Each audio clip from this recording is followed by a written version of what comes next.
The old soldier suddenly struck. 2 quick slashes took down 2 enemies. Then he seized a German machine gun and opened fire.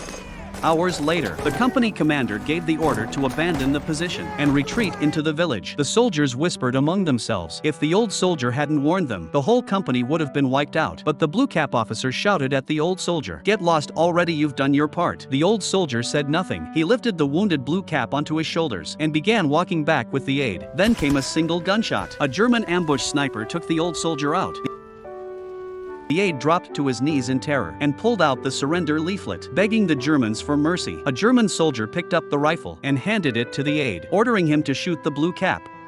The aide raised the gun with shaking hands. The blue cap looked shocked at first. Then he turned and glanced at the old soldier's body and suddenly smiled like a man ready to die. The aide demanded to know what he was smiling about, but the blue cap said nothing, and the aide, crushed by his own cowardice, couldn't bring himself to pull the trigger. Back in the village, the company commander and his men were rebuilding their defenses. A young soldier who spoke German crawled back in a panic, bringing critical intel. The commander looked around, counting the wounded. Only 32 men were left. He couldn't bear to see them die in vain and gave the order to retreat, leaving behind just 2 old soldiers to stay with him. Mortar shells rained down. The entire village was swallowed by fire in seconds.